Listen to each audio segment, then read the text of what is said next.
Assalamualaikum warahmatullahi wabarakatuh. Halo semuanya, perkenalkan nama saya Nia Sucia dari kelas Kesmas 24C dengan nomor NPM 1124B0115.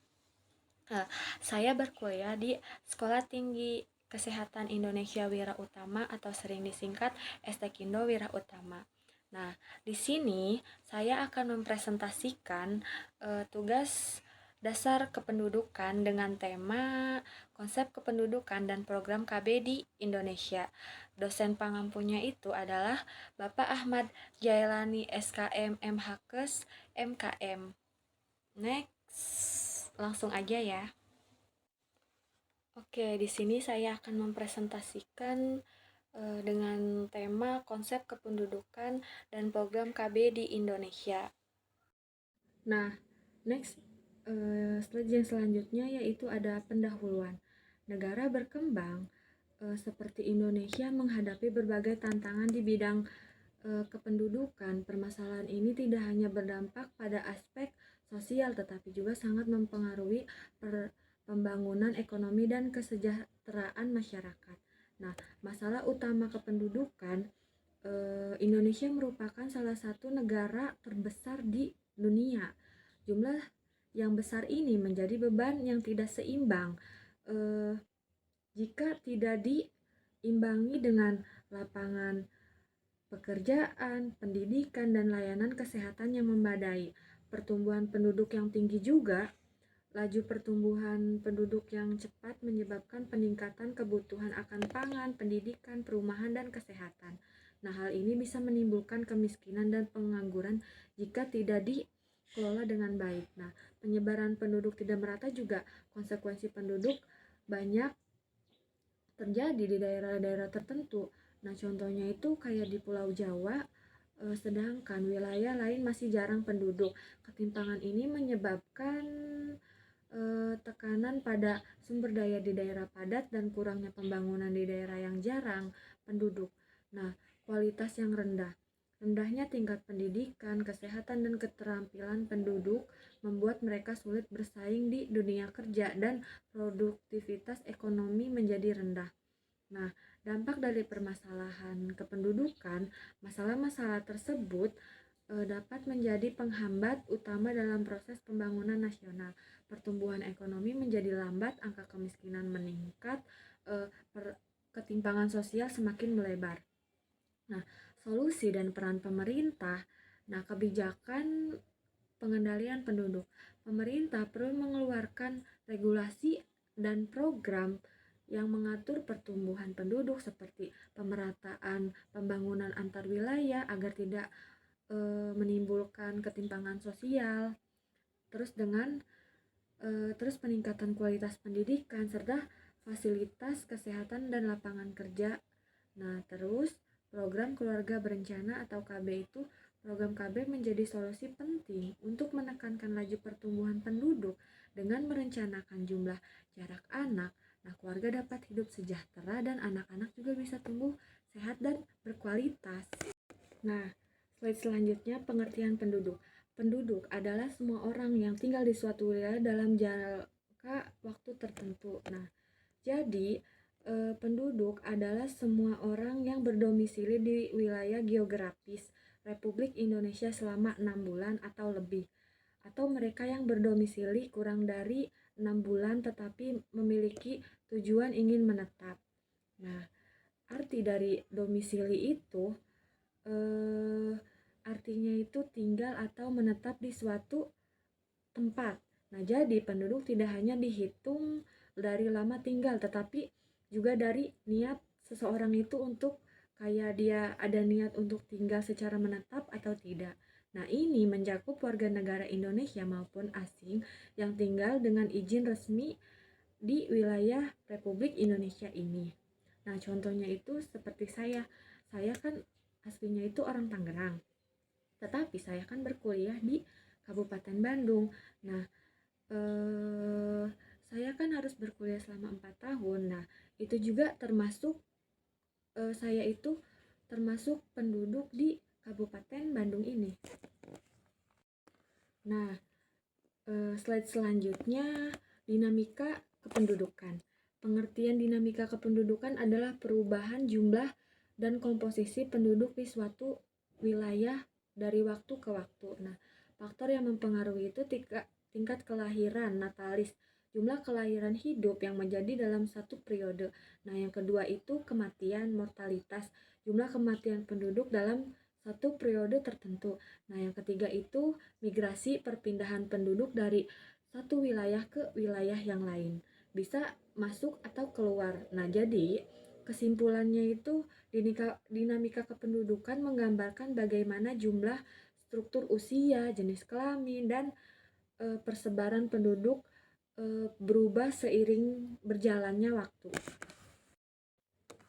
Nah, pertumbuhan penduduk adalah proses bertambah atau berkurangnya jumlah penduduk dari suatu wilayah dalam satu periode tertentu. Nah, faktor yang mempengaruhinya itu jumlah kelahiran. Semakin tinggi angka kelahiran, semakin tinggi pertumbuhan penduduk. Nah, kalau yang kedua jumlah kematian. Tingkat kematian yang rendah dapat meningkatkan pertumbuhan penduduk. Yang ketiga migrasi. Nah, migrasi kan masuk menambah jumlah penduduk. Kalau migrasi keluar mengurangi jumlah penduduk.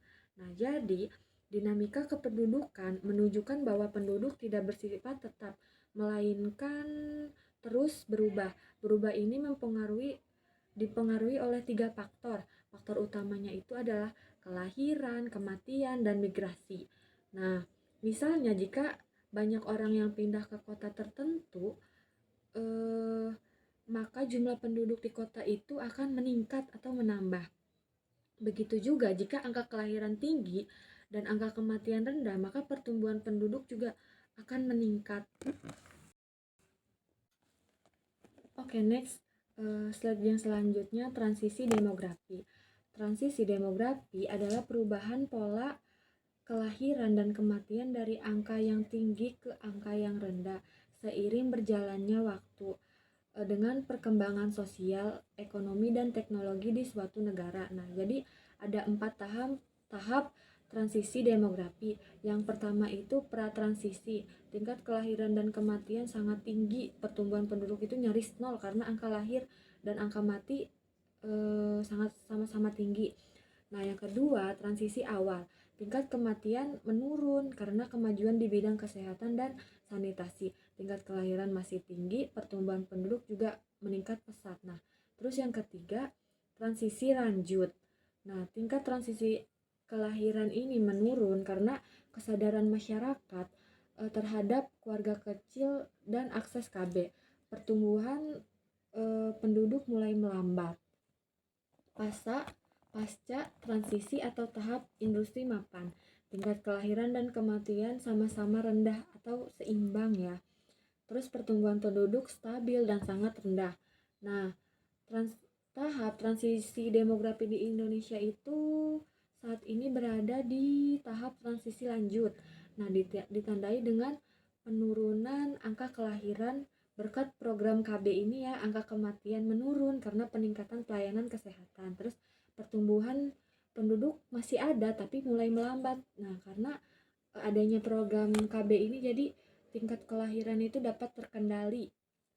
Nah, faktor yang mempengaruhi transisi demografi itu kemajuan kesehatan, menurunkan angka kematian, terus pendidikan dan kesadaran masyarakat akan pentingnya kesehatan mereka, dan mereka juga mengurangi angka kelahiran. Nah, terus faktor yang mempengaruhi juga dari program keluarga berencana atau KB. Nah, pertumbuhan ekonomi dan urbanisasi dan perubahan sosial dan peran perempuan. Oke, next. Selanjutnya ada faktor-faktor yang mempengaruhi pertumbuhan. Yang pertama itu ada kelahiran atau fertilitas. Nah, fertilitas adalah kemampuan seseorang atau ibu suatu populasi untuk menghasilkan keturunan. Tingginya angka kelahiran akan meningkatkan jumlah penduduk. Nah, faktor yang mempengaruhi dari fertilitas ini tingkat pendidikan dan pengetahuan, umur saat menikah, akses kesadaran terhadap program KB, terus nilai budaya dan kepercayaan terkait anak. Nah, terus yang kedua ada kematian atau yang disebut itu mortalitas. Mortalitas adalah jumlah kematian yang terjadi dalam suatu wilayah dalam waktu tertentu. Nah, jika angka kematian menurun, pertumbuhan penduduk akan meningkat. Nah, faktor yang mempengaruhi mortalitas ini tingkat kesehatan dan gizi masyarakat, akses terhadap fasilitas medis, kondisi lingkungan hidup, wabah penyakit, dan bencana alam. Nah, yang ketiga, perpindahan penduduk atau migrasi ya. Nah, migrasi adalah perpindahan penduduk dari satu wilayah ke wilayah lain, baik masuk ataupun keluar. Nah, dampaknya terhadap pertumbuhan penduduk, migrasi masuk itu menambah jumlah penduduk, kalau migrasi keluar mengurangi penduduk. Nah, faktor yang mendorong migrasi itu yang pertama faktor ekonomi, misalkan mencari pekerjaan. Nah, seseorang itu bisa keluar dari suatu wilayah itu karena dia bekerja di luar kota. Nah, terus faktor sosial kayak misalkan pendidikan dan pernikahan. Nah, kalau misalkan itu ada juga faktor eh, keamanan atau bencana. Gak mungkin dong kalau misalkan dia tinggal di suatu wilayah tapi wilayah itu mengancam kesehatan dia tetap bertahan di situ. Berarti dia juga pasti akan keluar dari wilayah tersebut untuk menyelamatkan nyawanya. Nah, oke, next slide selanjutnya masalah kependudukan di Indonesia. Nah, yang pertama itu tingginya angka kelahiran. Banyak keluarga ini masih ingin memiliki anak dalam jumlah besar. Nah, kurangnya pemahaman dan akses terhadap program keluarga berencana ini menyebabkan laju pertumbuhan penduduk tinggi, terutama di daerah pedesaan. Nah, yang kedua itu jumlah penduduk yang sangat besar. Nah, Indonesia kan merupakan negara penduduk terbanyak di dunia yang keempat. Nah, jumlah yang besar bisa menjadi beban jika tidak diimbangi dengan penyediaan lapangan kerja, pendidikan, dan fasilitas kesehatan. Itu pasti akan adanya ketimpangan sosial. Nah, kepadatan pemukiman.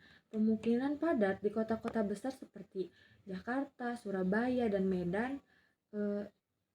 Akibat dari kepadatan kota-kota tersebut itu akibat urbanisasi yang tinggi dan tidak terkendalinya pertumbuhan penduduk di kota. Nah, menimbulkan masalah seperti kurangnya air bersih, pemukiman kumuh, kemacetan dan pencemaran air, dan berkurangnya lapangan pekerjaan. Nah, jadi masalah kependudukan di Indonesia itu bukan hanya tentang jumlah, tetapi juga bagaimana distribusi dan pengelolaannya. Tingginya angka kelahiran, besarnya jumlah penduduk, dan padatnya pemukiman harus ditangani dengan kebijakan pemerintah yang terencana dan kesadaran masyarakat akan pentingnya keluarga kecil dan berkualitas. Nah, oke, next selanjutnya. Slide selanjutnya, jumlah persebaran dan pertumbuhan kepadatan penduduk di Indonesia ini pada tahun 2013. Nah, bisa kita lihat Jawa Barat menduduki angka pertama penduduk yang besar ya. Nah, oke, next slide yang selanjutnya, upaya mengatasi masalah kependudukan. Nah, di Indonesia kan menghadapi tantangan besar dalam kependudukan seperti pertumbuhan penduduk yang tinggi, rendahnya kualitas sumber daya manusia atau yang disebut SDM, serta keterbatasan lapangan kerja. Nah, untuk itu diperlukan upaya-upaya strategis. Nah, yang pertama itu ada program keluarga berencana atau KB ya, bertujuan untuk mengendalikan laju pertumbuhan penduduk. Nah, caranya itu dengan memberikan informasi dan pelayanan KB seperti penggunaan alat kontrasepsi. KB juga membantu masyarakat untuk merencanakan jarak dan kelahiran anak demi kesejahteraan keluarga. Nah, yang kedua ada pelayanan kesehatan reproduksi. Nah, menyediakan akses yang lebih luas terhadap layanan kesehatan reproduksi termasuk kontrasepsi. Nah, layanan ini tuh penting ya untuk mendukung program KB dan menurunkan angka kelahiran yang tidak direncanakan. Nah, juga berperan menjaga kesehatan ibu dan anak. Nah, yang ketiga, peningkatan akses pendidikan. Pendidikan yang baik akan meningkatkan kualitas sumber daya yang lebih baik. Dengan meningkatkan akses pendidikan dasar dan menengah, masyarakat akan lebih sadar akan pentingnya pengendalian penduduk dan kesehatan keluarga. Nah, pendidikan juga mendukung generasi yang produktif dan berdaya saing ya. Terus yang keempat itu peningkatan kesempatan kerja. Nah, dengan mengembangkan sektor industri dan menarik investasi, akan terciptanya lapangan kerja yang baru. Hal ini penting untuk mengurangi pengangguran dan kemiskinan yang sering kali berkaitan dengan ledakan penduduk. Nah, masyarakat yang bekerja dan sejahtera cenderung lebih mampu merencanakan kehidupan keluarganya yang layak dan teratur. Oke, next slide yang selanjutnya, pengertian keluarga berencana. Nah, keluarga berencana adalah suatu upaya yang dilakukan untuk mengatur kelahiran, jumlah anak, dan jarak antar kehamilan. Nah, dengan tujuan utamanya itu untuk mewujudkan keluarga yang sehat, sejahtera, dan berkualitas. Nah, tujuan program KB itu meningkatkan kesejahteraan keluarga dan masyarakat, terus menurunkan angka kelahiran yang agar pertumbuhan penduduk lebih terkendali dan terkontrol, terus meningkatkan kualitas hidup melalui perencanaan keluarga yang matang. Oke, komponen dalam program KB itu yang pertama itu ada layanan ya, pemberian fasilitas seperti alat kontrasepsi, konsultasi, dan pemeriksaan kesehatan reproduksi. Nah, yang kedua itu informasi, penyediaan data dan alat kontrasepsi, terus konsultasi, dan pemeriksaan kesehatan reproduksi. Yang kedua itu yang ketiga edukasi. Nah, penyuluhan atau sosialisasi kepada masyarakat untuk membentuk kesadaran dan pemahaman penting bagi perencanaan keluarga. Nah, yang keempat kebijakan. Dukungan dari pemerintah berupa peraturan, program nasional, dan penganggaran yang mendukung pelaksanaan KB ini ya. Terus yang kelima, sikap komunitas. Nah, dukungan dari tokoh-tokoh masyarakat kayak tokoh agama dan lingkungan sosial dalam mendukung program KB ini. Terus yang terakhir itu praktik ya, penerapan langsung dalam kehidupan sehari-hari seperti penggunaan alat kontrasepsi, menunda usia pernikahan, dan merencanakan jarak anak yang satu dan Oke, next slide selanjutnya saya akan menjelaskan sedikit sejarah perkembangan keluarga berencana atau KB itu di Indonesia. Nah, jadi awal mulanya itu Dr. Sulianti Saroso dari Yogyakarta dan tokoh-tokoh lainnya seperti Profesor Sarwono Prawirjo dan Dr. Muhammad Juedono. Nah, mempelopori gerakan KB di Indonesia ini pada tahun 1950-an. Nah, terus pendiri PKBI juga pada 23 Desember 1957. Nah, perkumpulan Keluarga Berencana Indonesia PKBI ini didirikan dengan dukungan dari International Planned Parenthood Federation atau disingkat itu IPPF. Nah, pengembangan program pada tahun 1967 itu PKBI mengadakan kongres pertamanya ya dan meminta pemerintah untuk melaksanakan program KB secara resmi. Pemerintah Indonesia kemudian membentuk lembaga keluarga, membentuk Badan Koordinasi Keluarga Berencana Nasional BKKBN. Nah, untuk mengkoordinasikan program KB nasional ini. Nah, keberhasilan program KB nasional berhasil meningkatkan kesadaran masyarakat akan pentingnya itu keluarga berencana dan mengurangi angka kelahiran agar entah itu anak, orang tua dapat hidup secara sejahtera. Oke, next slide selanjutnya tujuan keluarga berencana KB ya. Yang pertama itu mengatur kehamilan yang diinginkan.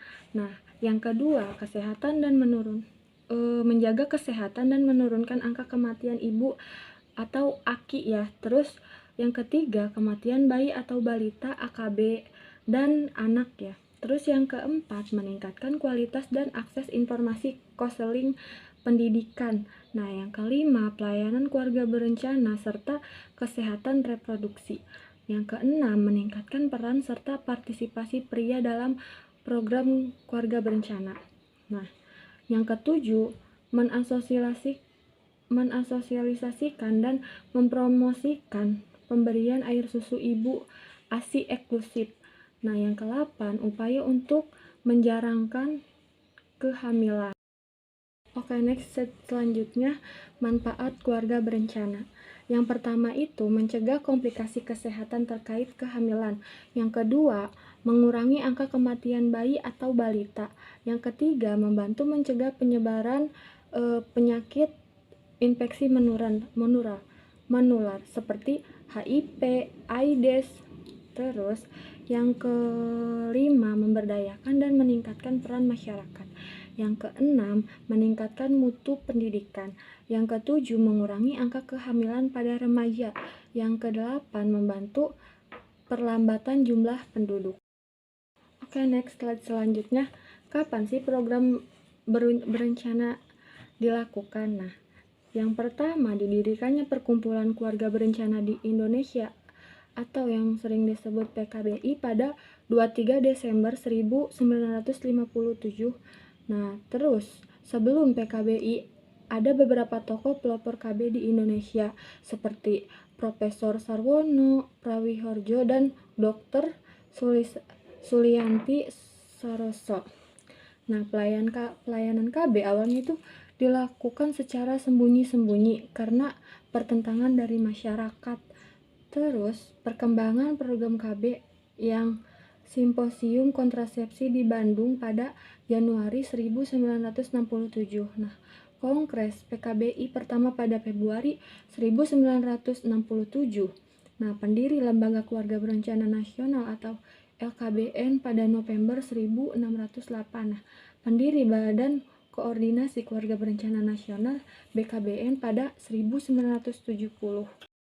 Oke, next slide selanjutnya itu jenis-jenis keluarga berencana. Nah, keluarga berencana dapat dilakukan dengan berbagai metode yang dikenal sebagai alat kontrasepsi. Masing-masing memiliki cara kerja dan efektivitas yang berbeda sesuai dengan kebutuhan pasangan masing-masing. Nah, yang pertama itu ada pil kontrasepsi, digunakan oleh wanita dan diminum setiap hari, mengandung hormon untuk mencegah pelepasan sel telur.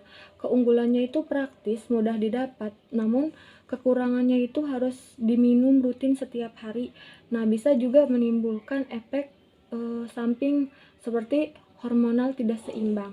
Nah, yang kedua ada KB suntik. Nah, disuntikan setiap 1-3 bulan oleh tenaga kesehatan, mengandung hormon yang mencegah ovulasi. Nah, keunggulannya itu efektif dan tidak perlu digunakan setiap hari. Namun kekurangannya itu bisa menyebabkan perubahan siklus haid. Nah, yang ketiga, kontrasepsi dalam rahim atau yang disebut itu AKDR atau IUD. Nah, alat kecil yang dimasukkan ke rahim wanita menghambat pertumbuhan atau menempelkan sel telur di dinding rahim. Nah, keunggulannya itu efektif, jangka panjang bisa sampai 5-10 tahun. Nah, kekurangannya itu harus dipasang oleh tenaga medis, terus bisa menimbulkan efek samping di awal. Nah, yang keempat, alat kontrasepsi bawah kulit AKBK atau disebutnya implan. Nah, barang kecil yang ditanam di bawah kulit lengan melempaskan hormon yang mencegah kehamilan. Keunggulannya itu efektif sampai 3-5 tahun.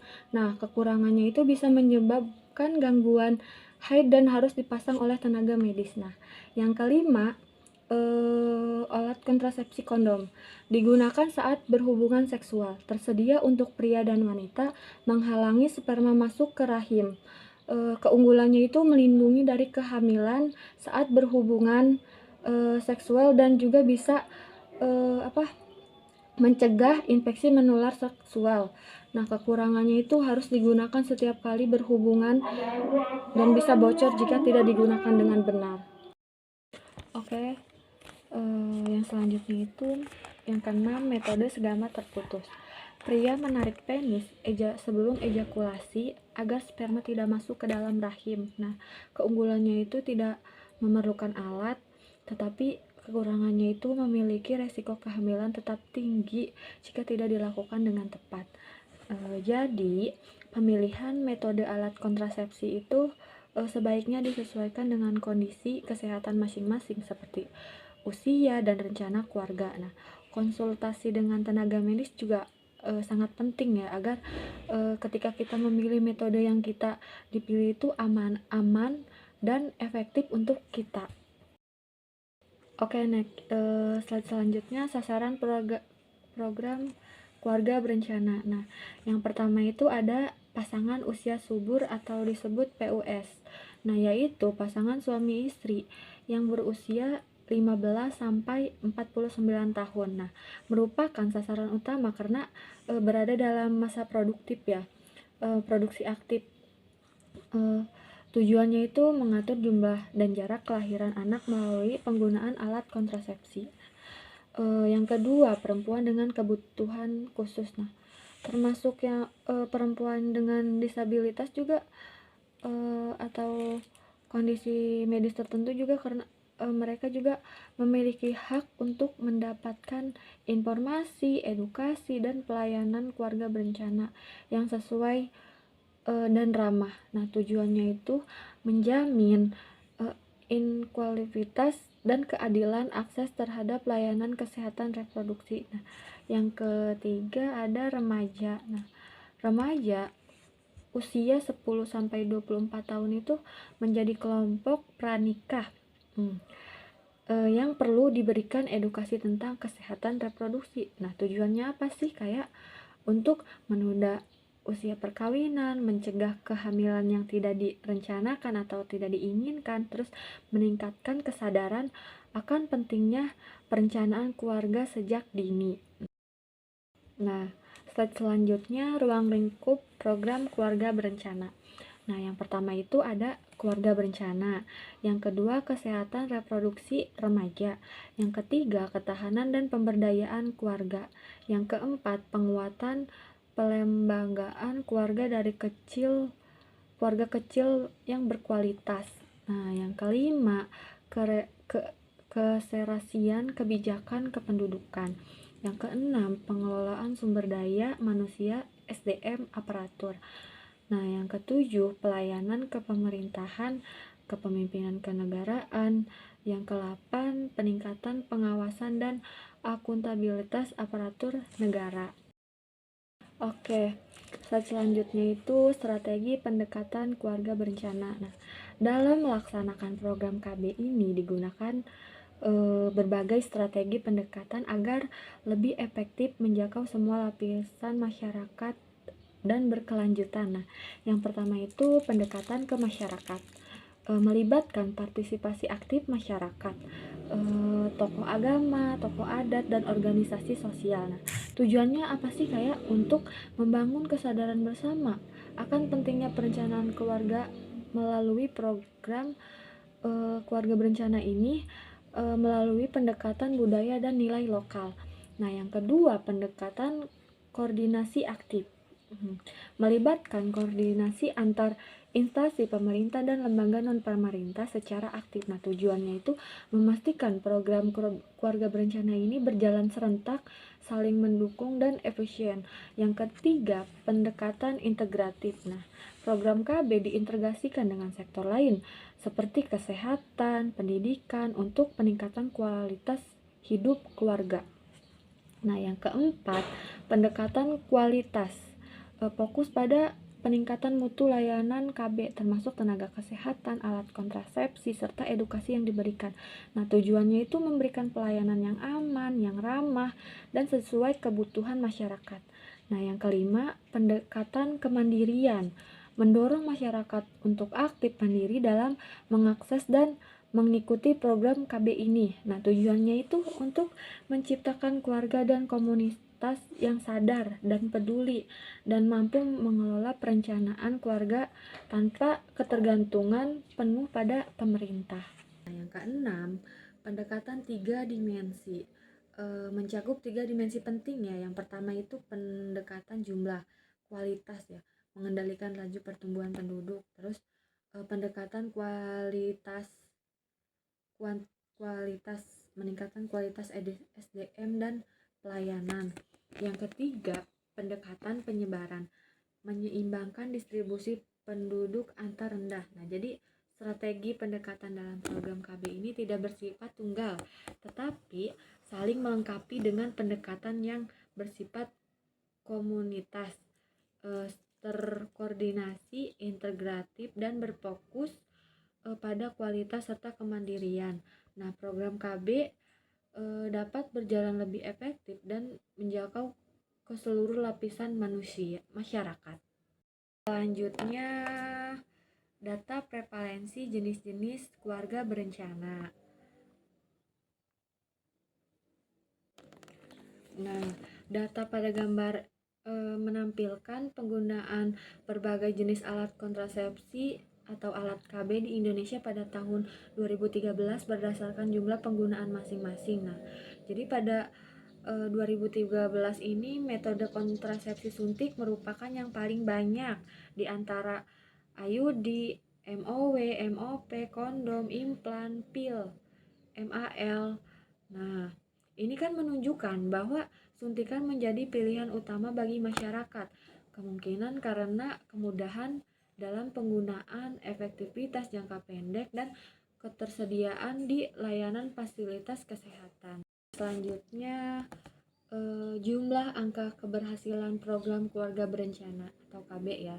Nah, data menunjukkan tingkat keberhasilan program KB ini di berbagai provinsi di Indonesia dengan presentase yang bervariasi, seperti Provinsi Kalimantan menempati posisi tertinggi dengan 72,88%, menunjukkan keberhasilan yang sangat baik dalam implementasi program KB.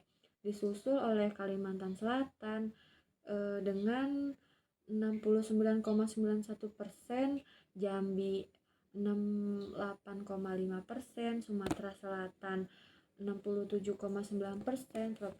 Provinsi ini menunjukkan efektivitas program KB yang tinggi, kemungkinan karena dukungan infrastruktur kesehatan yang baik serta partisipasi aktif oleh masyarakat. Nah, sebagian besar di provinsi lainnya juga memiliki tingkat keberhasilan di kisaran 60% hingga 65% ya, yang menunjukkan pelaksanaan program KB juga cukup efektif, meski masih ada ruang untuk peningkatan. Contohnya itu di Jawa Barat ini ada 65,12%, Sulawesi Barat 65,24%, dan Jawa Tengah 64,54%. Nah, namun ada juga provinsi-provinsi dengan tingkat keberhasilan yang relatif rendah ya teman-teman.